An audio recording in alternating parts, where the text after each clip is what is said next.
Hello everyone, कैसे हो आप सब। आशा करती हूँ आप सब लोग बहुत ही ज़्यादा स्वस्थ होंगे और बहुत ही ज़्यादा मस्त होंगे। तो आज है मेरी वेट लॉस जर्नी का डे नंबर 11 और 12। हाँ जी, आप लोगों ने सही सुना। ये जो आज का ब्लॉग है ना, ये 2 दिन का मिक्सअप ब्लॉग है, क्योंकि मुझे ना एक्चुअली कुछ ऐसा ही शेड्यूल सेट हो गया कि मुझे 2 दिन का ब्लॉग एक साथ ही आप लोगों को दिखाना पड़ा, क्योंकि अभी मेरा आना जाना चल रहा है बहुत ज़्यादा। तो अभी ये है 11th डे का ब्लॉग, जिस दिन मैं सुबह उठी, फ्रेश अप हुई, देन मैंने 1 ग्लास तो सादा पानी वैसे ही पी लिया था। उसके बाद मैं आ गई किचन में और मैंने बेसल सीड का जो पैकेट था वो उठाया। उसमें देखो, मैं आपको दिखा रही हूँ इसमें कितना फाइबर, कितना जिंक, कितना प्रोटीन, कितना कैल्शियम, ठीक है, कितनी कितनी क्या क्या चीज़ हैं। और इसके पैकेट पर लिखा होता है, आप अच्छे से पढ़ भी सकते हो और आप गूगल भी कर सकते हो। ठीक है, बहुत ही ज़्यादा बढ़िया चीज़ है ये। गर्मियों में आपके शरीर को ठंडक भी देगा, गर्मी नहीं करेगा, साथ में वज़न कम करने में बहुत ज़्यादा मदद करता है। और जो हमारी बॉडी में कुछ तत्वों की कमी हो जाती है, कुछ मिनरल्स की, उसको भी पूरी कर देता है। ठीक है, तो बहुत ही ज़्यादा बढ़िया चीज़ है, ज़रूर ट्राई करना, ज़रूर यूज़ करना। तो इसको मैंने आपको बताया था, अगर आप इसे 1 चम्मच को भिगोएंगे तो ये भीग कर 4 चम्मच हो जाता है। तो अगर सिंगल यूज़ में आप ले रहे हो ना, तो चौथाई चम्मच ही भिगोना। ठीक है, तो चौथाई चम्मच जो है वो आपका फूल कर 1 चम्मच हो जाएगा। ठीक है, तो अभी मैंने 1 ग्लास में पानी गर्म कर लिया था बहुत तेज़। ठीक है, उसमें मैंने थोड़ा सा गुड़ ऐड कर दिया, क्योंकि मेरा ऑर्गेनिक गुड़ है ना, तो वो गुड़ बोल रही हूँ, जो ऑर्गेनिक शहद है ना मेरा, वो ना जम जाता है। ठीक है, हाँ, मैं आपसे ये कहना चाह रही थी कि अगर आप शहद ना लेना चाहें ना, तो आप गुड़ भी ले सकते हो थोड़ा सा। ठीक है, ये सिर्फ इसलिए है जिससे कि इसमें थोड़ा सा टेस्ट बढ़ जाए, क्योंकि देखो इसमें तो कोई भी टेस्ट नहीं होता बेसल सीड में। ठीक है, बिल्कुल टेस्टलेस होते हैं ये। तो अगर आप चाहो कि आपको थोड़ा सा ना टेस्ट मिले, तो मैं तो शहद का यूज़ करती हूँ, क्योंकि शहद हमारी स्किन के लिए बहुत अच्छा होता है। साथ में ये हमारे ब्लड को क्लीन करता है। ठीक है, तो पिंपल्स, एक्ने, ये सब चीज़ें जो होती है ना, ये सब कुछ नहीं होती। और किसी ने मुझसे पिगमेंटेशन के लिए फेस पैक पूछा था, तो वो मैं आपको ज़रूर बताऊंगी और लगा कर भी दिखाऊंगी। ठीक है, तो अभी नेक्स्ट वाले ब्लॉग का वेट करना आप। आपको बहुत ही बढ़िया मैं फेस पैक और एक इतना आसान तरीका एक्स्ट्रा बताऊंगी, जिससे आप हमेशा के लिए अपने रिंकल्स को, पिंपल्स को, सबको ठीक कर सकते हैं और स्किन आपकी बहुत ही ज़्यादा स्मूथ और कोरियन जैसी हो जाएगी। ठीक है, तो अभी इसके लिए नेक्स्ट ब्लॉग का वेट करना, नेक्स्ट वाले ब्लॉग में मैं आपको बताऊंगी। तो अभी देखो ये ना मेरा तैयार हो चुका है। मैंने पूरा का पूरा जो है मेरा कप नहीं भरा था, क्योंकि मैं 1 ग्लास पानी ऑलरेडी ना पी चुकी थी, तो इसलिए मैंने आधा कप ही बनाया था। आधे से थोड़ा ज़्यादा था, ये वाला कप बहुत ज़्यादा बड़ा होता है। ठीक है, तो ये मेरा देखो बन के तैयार हो चुका था। उसके बाद मैंने इसको आराम से ना सिप सिप करके पिया। और किसी ने मुझसे कहा था कि बैठकर पानी पीना चाहिए, खड़े होकर नहीं पीना चाहिए।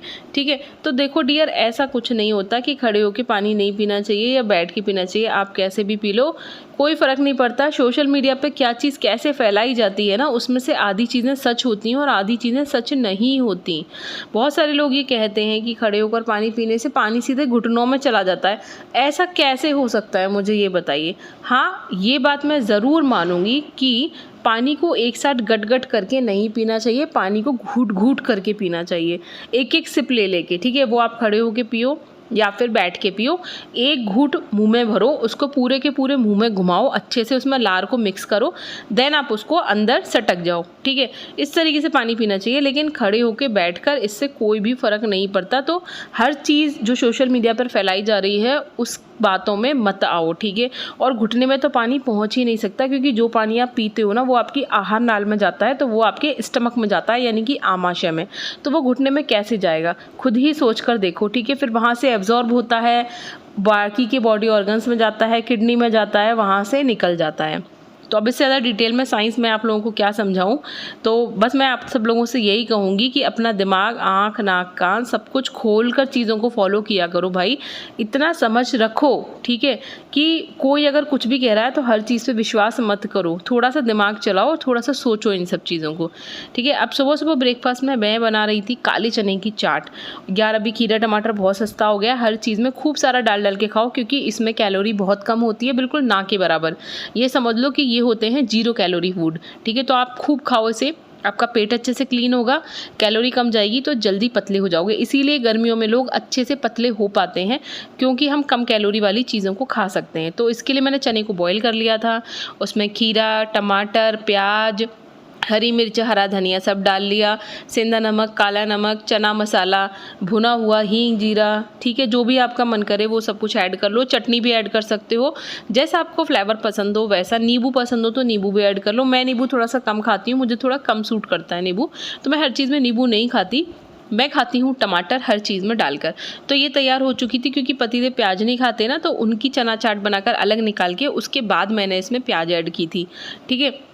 और हाँ, ये नवरात्रि से एक दिन पहले का ब्लॉग है, तो अब कोई मुझसे ये मत कहना कि दीदी आप नवरात्रि में प्याज खा लेते हो, क्योंकि मैं भी नवरात्रि में प्याज और लहसुन नहीं खाती, ठीक है। क्योंकि मैं डेली अग्यारी करती हूँ, तो मैं 9 दिन तक प्याज और लहसुन नहीं खाती हूँ।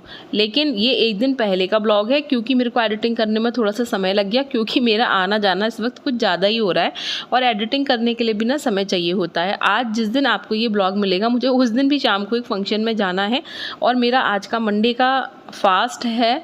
लेकिन मंडे के फास्ट में मैं रात को सब कुछ खा लेती हूँ ना, इसीलिए मैं रात को फंक्शन में चली जाऊँगी। तो इस दिन मेरा 2 दिन लगातार फास्ट पड़ गया था, पहले नवरात्रि का fast and then second day Monday का फास्ट, ठीक है। पूरे नवरात्रे में नहीं रखती, बट मेरे 9 में से 4 व्रत हो ही जाते हैं, क्योंकि 2 मेरे मंडे पड़ जाते हैं आगे पीछे, और 2 मेरे नवरात्रि के पड़ जाते हैं, ठीक है। तो टाइम आपको मैं हर चीज़ का दिखा रही हूँ कि मैं कितने बजे ब्रेकफास्ट कर रही हूँ, और ये टाइम मैं आपको इसलिए दिखाती हूँ क्योंकि मैं आपको बताती हूँ कि मैं इंटरमिटेंट फास्टिंग को फॉलो करती हूँ। तो मैं अपनी दिनचर्या को 12 बजे के बाद ही शुरू करती हूँ, कभी कभी तो मुझे 1 भी बज जाता है, ठीक है। तो ये हो गया था मेरा ब्रेकफास्ट का टाइम, वो मैंने कर लिया। और इस चीज़ का हमेशा ध्यान रखना कि खाने को बहुत अच्छे से चबा चबा कर खाना है।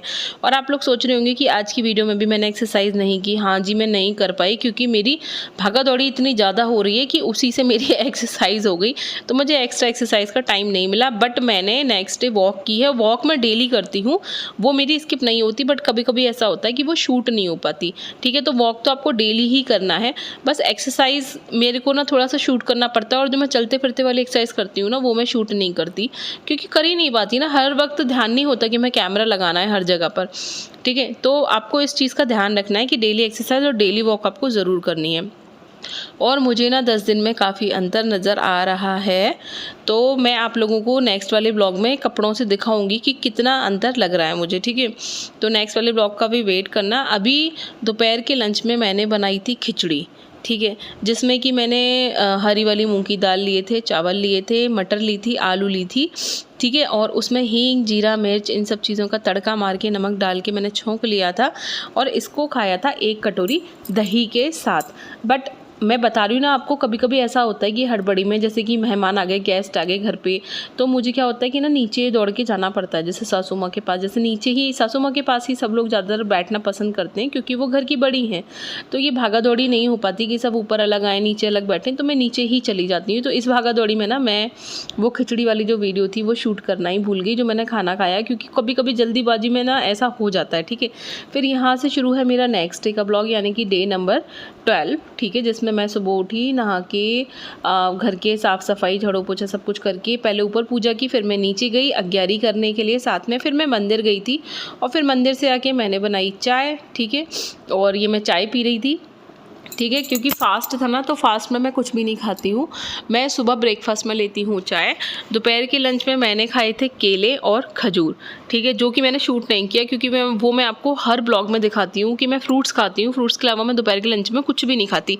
मैं एक ही टाइम नमक खाती हूँ, चाहे मैं जैसा भी व्रत रखूँ, चाहे मैं मंडे का व्रत रखूँ, चाहे मैं नवरात्रि का व्रत रखूँ, लेकिन मैं एक टाइम ही नमक खाती हूँ, ठीक है। उसके बाद शाम को मैंने अच्छे से खूब सारा वॉक किया, आधे पौन घंटे का, फिर रात की खाने की तैयारी की। और रात की खाने की तैयारी में मैंने बनाई थी चटनी और कूटू के बरूले और खीर बनाई थी, ठीक है। तो ये सब कुछ मैंने बना लिया था। और सबसे पहले ना मैं भगवान जी का भोग लगाती हूँ। जो नवरात्रि के व्रत होते हैं ना, इनमें अन्न नहीं खाते, ठीक है। एक दिन पहले मैंने आप लोगों को नवरात्रि का डाइट प्लान भी शेयर किया था, जो आप लोगों ने काफ़ी ज़्यादा पसंद किया, उसके लिए दिल से धन्यवाद। अगर आपने इससे पहले वाली वीडियो नहीं देखी हो तो प्लीज़ जाकर उसको देख लेना। जिससे कि मैंने आपको बताया कि आप नवरात्रि के 9 दिन में 5 किलो तक अपना वज़न कम कर सकते हो, कैसे क्या क्या खाना है, क्या क्या चीज़ें फॉलो करनी है, ठीक है। तो ये मैंने लगा ली थी अपनी थाली, ठीक है। और सबसे पहले मैं भगवान जी का भोग लगाती हूँ, तो भगवान जी का भोग लगाया। उसके बाद फिर मैंने रात को खाना खाया। लगभग 8:45 बजे मैं अपना खाना लेकर बैठी और आराम से आधे पौन घंटे में खूब चबा चबा कर खाना खाया। सबसे पहले मैं थोड़ा सा भोग निकाल देती हूँ, फिर पानी पीती हूँ, फिर मैं पहले मीठे से अपना व्रत तोड़ती हूँ, चाहे मेरा व्रत मंडे का हो या किसी भी तरीके का, ठीक है। और फिर उसके बाद मैंने आराम से खाई बरूले खूब अच्छे से चबा चबा के। आई होप आज का ये ब्लॉग आप सब लोगों को बहुत ज़्यादा पसंद आया होगा। मैंने एक नई एक्सरसाइज की मशीन मंगाई है, जिसको मैं आपको नेक्स्ट ब्लॉग में दिखाऊंगी भी और उससे एक्सरसाइज करना भी बताऊंगी, ठीक है। बहुत ही सस्ती है, मीशो पे अवेलेबल है, तो आप लोगों को उसका लिंक भी शेयर कर दूंगी। वीडियो पसंद आए तो लाइक शेयर करना, चैनल को सब्सक्राइब करना, कमेंट करके बताना आज का ब्लॉग आपको कैसा लगा। Bye bye.